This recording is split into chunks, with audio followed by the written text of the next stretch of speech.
신약성경 누가복음 제5장 27절에서 32절 말씀까지 읽도록 하겠습니다.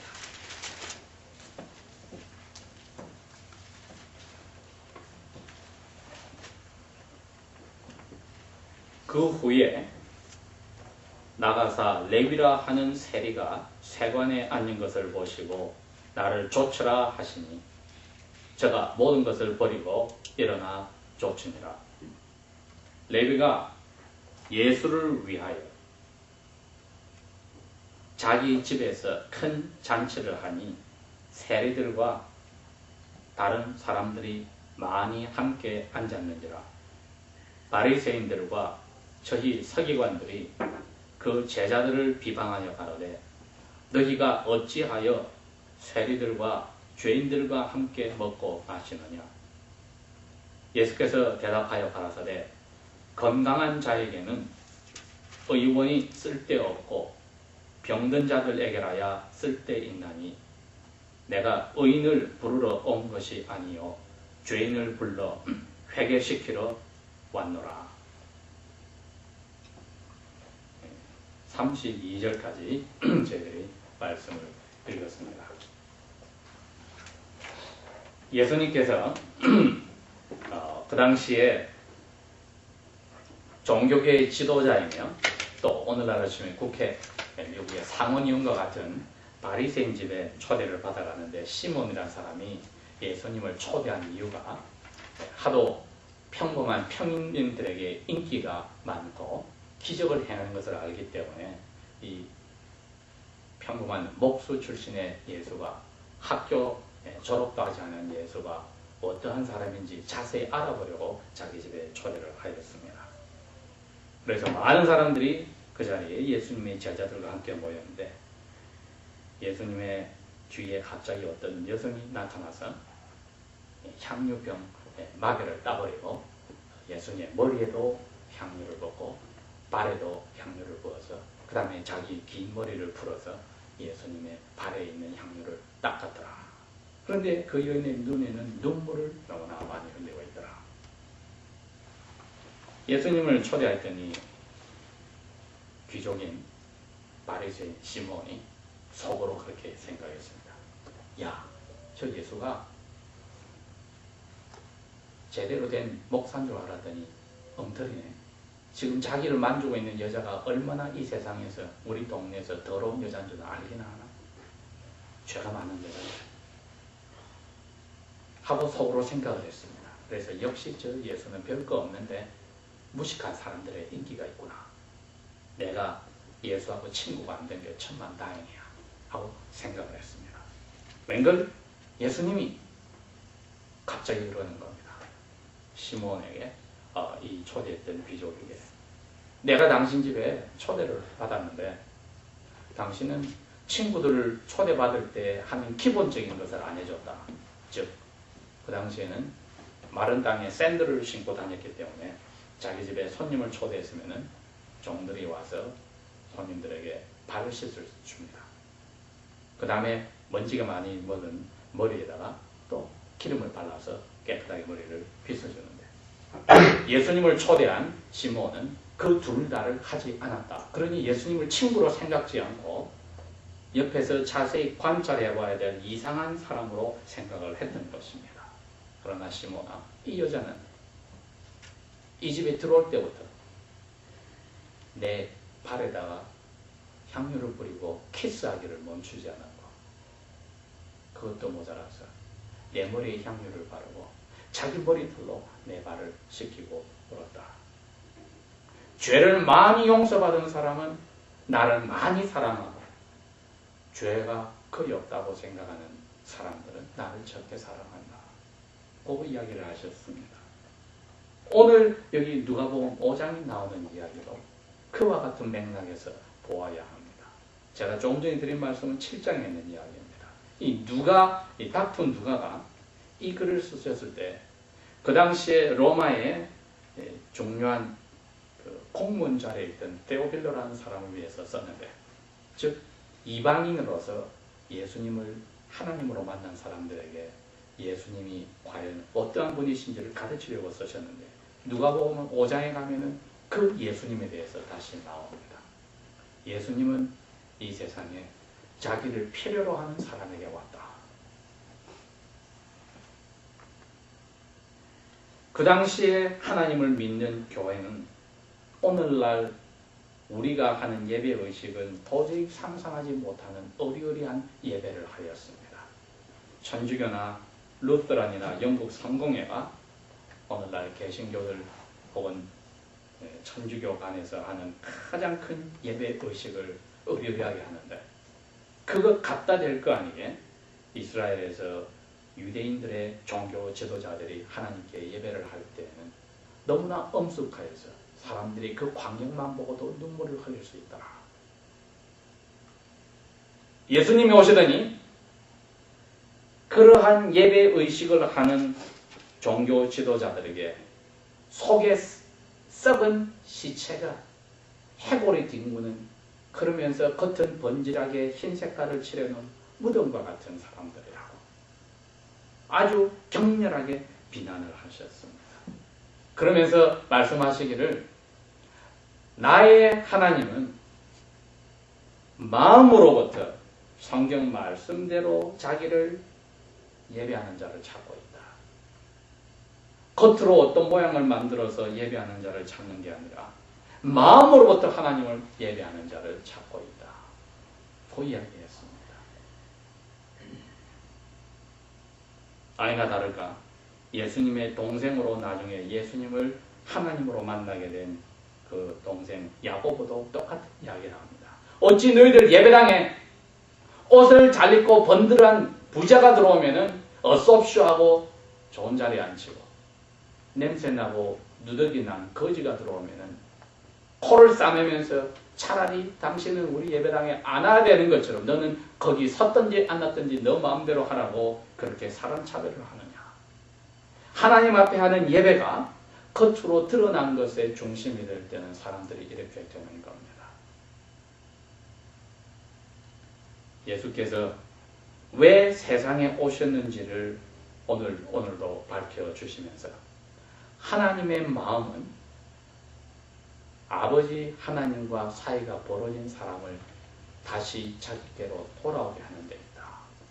부모들이 말씀 피우는 자녀들이 부모를 떠났을 때에 그 자녀들이 제대로 사람 구실하고 어릴 때 키운 그 교육을 잘 사용해서 이 사회에서 공헌하고 쓸모있는 사람이 되기를 원하는 것 누구나 가지고 있습니다. 하나님이 마귀들과 그를 따르는 천사들이 보고 있는 가운데 자기의 자녀들인 아담과 그의 아내를 만드셨기 때문에 마귀에게 넘어간 자기 자녀들이 다시금 이 우주에 보이지 않는 아버지의 아들, 딸로 대리자들이 되어서 다스리기를 원하시는 겁니다. 그게 사람과 하나님이 만나는 예배입니다. 예수님께서 그 답답한 아버지 마음을 가지고 제일 먼저 찾아오신 것이 아버지의 사랑을 맛봤던 이스라엘에게 찾아왔습니다. 그 이스라엘 사람들만이 여호와를 아버지로 알고 있었습니다. 그 이스라엘 사람들만이 참된 예배가 무엇인지를 알고 있었습니다. 그 이스라엘 사람들만이 예배는 겉으로 어리어리하게 하는 것이 아니라 그 마음이라는 것. 예배란 예배하러 오기 전에 하나님의 용서한다는 그 마음을 알고 오는 사람. 그래서 6일 동안에 자기와 만나는 사람들을 그 똑같은 용서를 해주는 사람. 겉은 모습은 어떠할지라도 6일 동안의 삶 속에서 그 용서하는 하나님의 마음을 자기도 삶에서 가지려고 한 사람. 그 사람이 하나님 앞에 와서 나를 죄에서 용서해 주시니 감사합니다. 자격 없는 나를 아들로 받아주시니 감사합니다 하는 사람들이 모인 것이 예배입니다. 예수님이 당시에 그러한 사람들을 만나려고 오셨는데 보니까 교회 지도자들이 예수님과 그런 사람들 사이에 끼어서 하는 말이 너희 무식한 사람들도 가짜요 예수님도 가짜다. 왜? 이 의리의리한 하나님 앞에 하는 예배에 맞지 않는다 이겁니다. 왜? 예수는 그러한 교육을 받지 않았으니 예배에 참석해서 자기들과 같은 자리에 갈 자리가 없고 그 무지한 백성들은 죄가 많으니 그 자리에 갈 수가 없고 그럼 누구만 갈 수 있느냐? 자기들만 종교 지도자들만 갈 수 있다고 했습니다. 그것도 모자라서 자기 조상 전통으로 내려오는 300개 이상의 종교법을 만들어서는 그 법들이 날마다 삶에 부대끼는 사람들은 지킬 수 없게 만들어지고 손에 흙 하나 묻히지 않고 하나님의 말씀만 읽고 받는 세금과 받는 복록으로서 편안히 먹고 살 수 있는 사람들은 지킬 수 있는 법들입니다.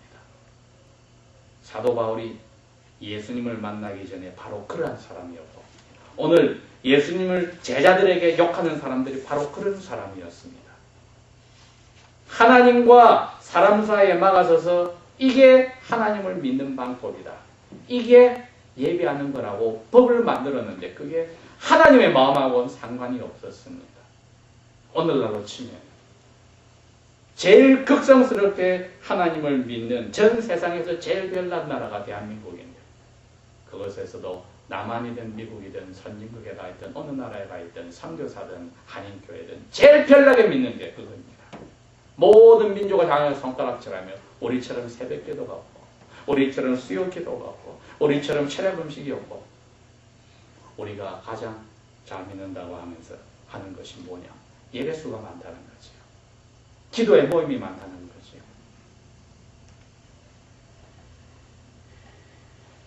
우리처럼 성경만 읽고 기도 많이 하는 백성이 그러한 민족교회가 어디 있느냐고 자랑하는 겁니다. 행동에, 행위에다가 초점을 둔 겁니다. 그런 한인 선교사들이 멕시코나 인디안 부락에 들어가서 선교하기가 힘든 이유가 그렇습니다. 왜? 11시에 모이자 하지만 이 사람들 1시에 나타납니다. 11시에서 12시 반까지 예배 끝납시다 하는데 1시에 와서 5시, 6시까지 찬송하고 모일 때 한인 선교사들이 손을 들어버려요. 이 게으른 사람들이 하나님 앞에 약속 시간도 지키지 못하고 와서는 끝난 시간도 지키지 못하고 주의를 망가뜨린다. 천만에. 이게 바로 2000년 전에 예수님 당시의 종교 지도자의 모습이 그러했던 겁니다. 자기들 만들어 놓은 법 안에서 하나님을 믿어야 된다고 해서 하나님까지 그 법 안에다가 박스에다가 넣어버린 거죠. 그러니 그 사람들 눈밖에 벗어나는 모든 사람들이 다 죄인이며 예수님도 죄인이요. 예수님의 제자들도 죄인이요.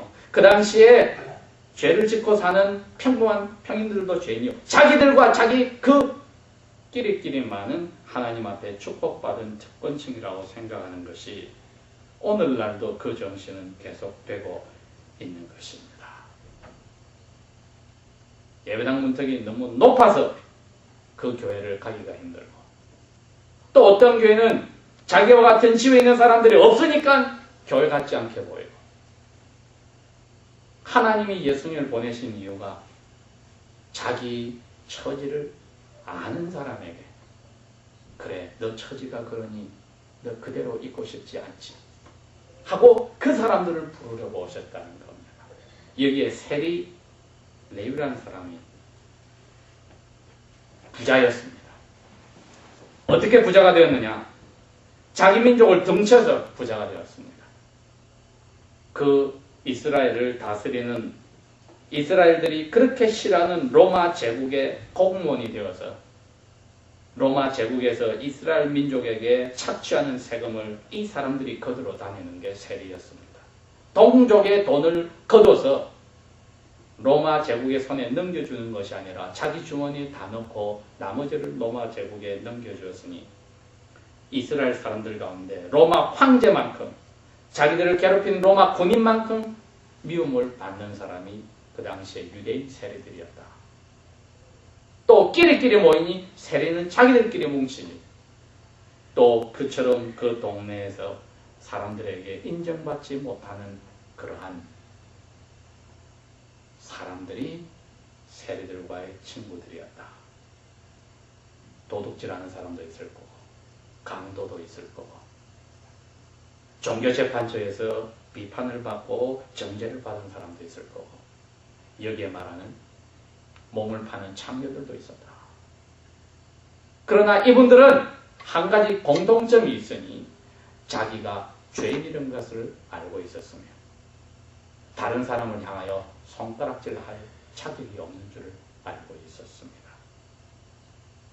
물론 그 당시에 종교 지도자들도 자기들이 죄인이라는 것을 말로는 인정하였지만은 삶 속에서 그것을 자기들이 체험하지는 못했습니다.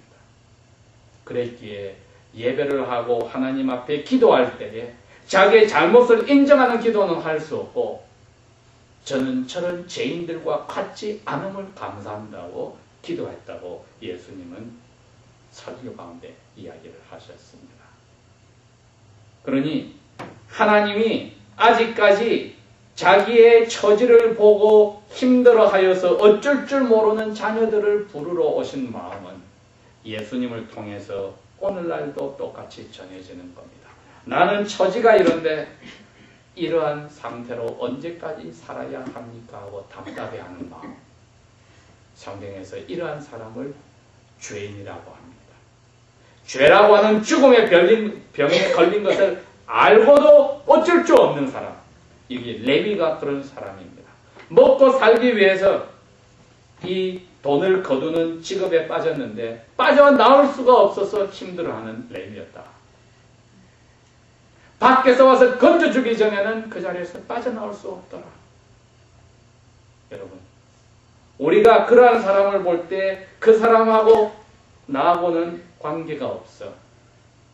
그런 사람은 나하고 같이 어울릴 가치가 없어. 그 생각을 하는 순간에 우리는 이 당시에 바리새인과 그의 서기관들의 자리에 들어갑니다. 예수님은 세리의 마음을 읽었던 겁니다.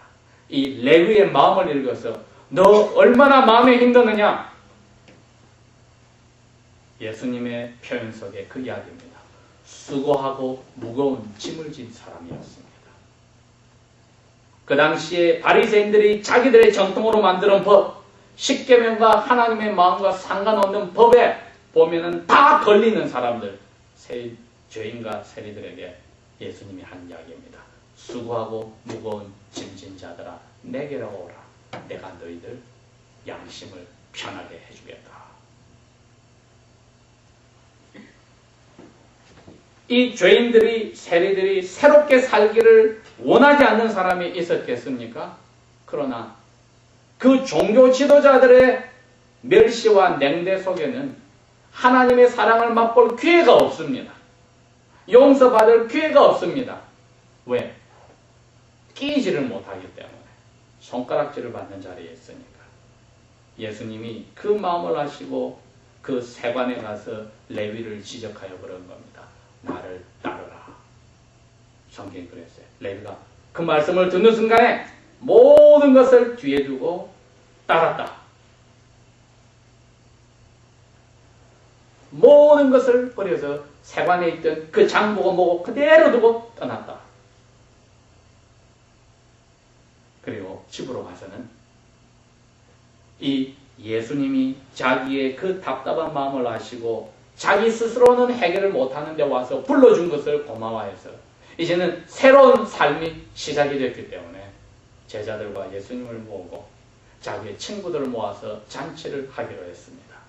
아니나 다를까 불러온 친구들이 보니 다 그런 사람들입니다. 다른 사람 등쳐먹고 사는 세리들이거나 강도들이거나 도둑들이거나 장녀들이다. 가장 그 당시에 교회에 하나님을 예배할 자격이 없는 사람들의 친구로 다 왔다. 예수님과 제자들이 같이 먹었습니다. 종교 지도자들은 그 부잣집에 들어가지를 못합니다. 왜? 더러워서. 식사를 같이 한다는 것은 그때나 오늘날이나 가장 가까운 친구 관계를 이야기합니다. 그러니 이 거룩한 사람들이 그 더러운 집에 갈 수가 없는 거지요.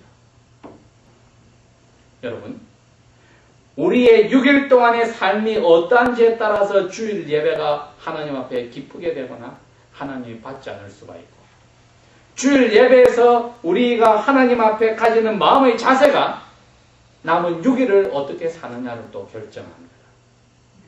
6일 동안의 삶 속에서 자기 차지의 처신을 보고 하나님 앞에 내가 이것을 정리하지 않고는 나는 살 수 없어 하는 마음이 된 사람이 주일에 예배를 하게 되고, 그 용서를 받고 다시 힘을 얻어서 이제는 그 옛날 삶을, 토요일 저녁까지의 삶을 살지 않겠다고 결심하고 다시 월요일 삶을 나가는 게 주일날 예배에서 힘을 얻게 되는데, 이 두 개가 고리가 항상 엮어지는데, 6일 동안에 나는 자신만만하게 살아서 저런 사람 같지 않은 사람은 교회 와서 하나님 앞에 저런 사람과 같지 않았으니 감사하던 말 외에는 자기 처지가 죄인이었다는 것을 잊어버리는 불쌍한 사람이에요. 그러니 하나님께 용서를 받지 못하고 예배를 끝나고 간 사람은 6일 동안의 삶이 또 하나님 가슴에 못을 박고 교만과 모든 사람을 멸시하는 죄 속에서 살면서 자기가 죄를 짓는 줄을 모르고 불쌍한 자리에 들어가는 사람으로 남게 되는 겁니다. 이 세리 마태와 그 친구들과 그 동네에 손가락질 받는 사람들이 예수님과 같이 식사를 하고 친구가 되었다는 것은 이건 어마어마한 사건이었습니다. 그리고 그날 하늘나라에서는 아버지 하나님과 그 앞에 있던 천사들이 잔치가 벌어졌습니다. 왜? 죄인 하나가 그 길에서 어쩔 줄 몰라 혼자 감당 못할 때 하나님이 와서 건져주었을 때 하늘나라에 하나님 앞에 있는 천사들이 기뻐하고 잔치한다는 그 잔치가 벌어진 겁니다. 그 잔치 장소에서 끼지 못한 사람들은 자기들이 가장 하나님을 잘 믿는다는 바리새인들과 율법사들이었다. 잔치가 끝나고 예수님을 친구로 만든 사람들은 이제 고향으로 집으로 다 돌아갔을 때에 이 사람들이 이제 나타났습니다. 더러운 사람들이 떠났으니까 예수님의 제자에 와서 그럽니다. 너희들이 어째 죄인들하고 먹고 마시고 친구가 되니?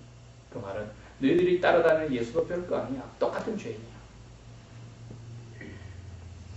그때 제자들에게 그 질문을 했는데 그 말을 들은 예수님이 말씀하시기를 몸이 건강한 사람은 닥터가 필요 없어.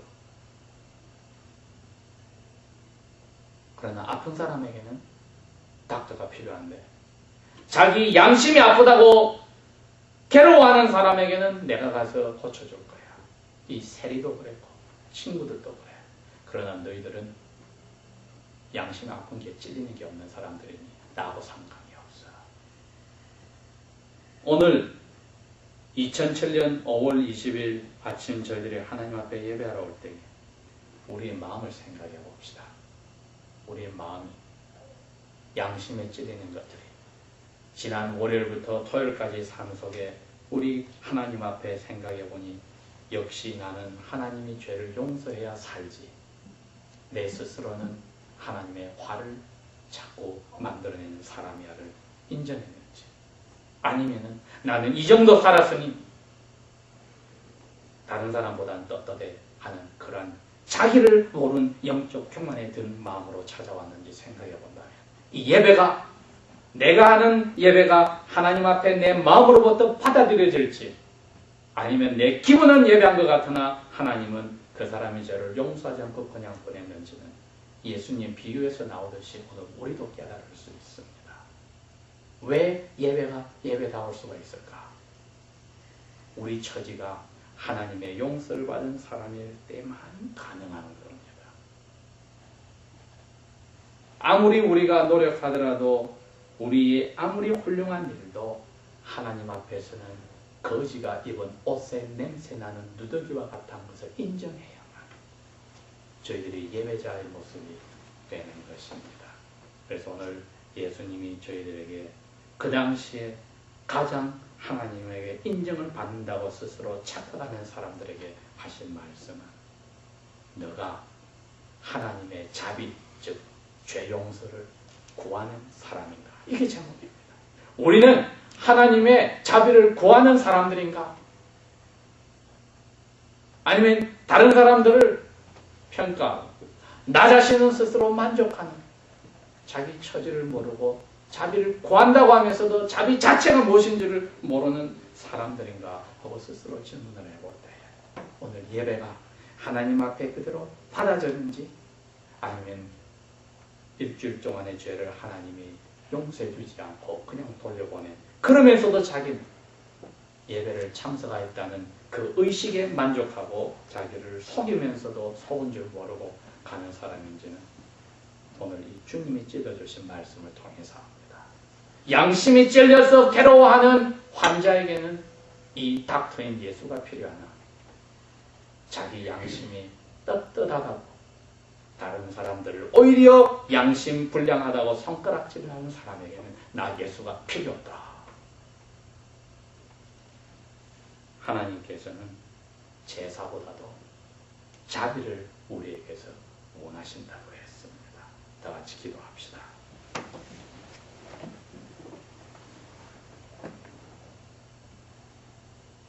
아버지 하나님, 당신의 마음을 전한 예수 그리스도의 모습에서 우리의 마음의 거리낌을 아시고 그것을 없이 하려고 찾아오신 아버지 사랑을 오늘도 보았습니다. 우리가 입으로 죄인인 것을 고백하나 생활 속에서 머릿속에서 타인과 비교를 하면서 아버지의 죄 용서함을 필요 없거나 가볍게 생각한 적이 있었으면 용서하여 주시고 용서받은 자세의 겸손한 마음으로 아버지를 화나게 하지 않으며 저희 자신이 변화된 삶을 살 수 있도록 성령을 통해서 우리의 속사람을 강하게 만들어 주십시오. 당신의 자비를 떠나서는 저희들의 삶이 의미가 없는 것을 고백합니다. 기억하여 주십시오. 예수님의 이름으로 감사 기도합니다. 아멘.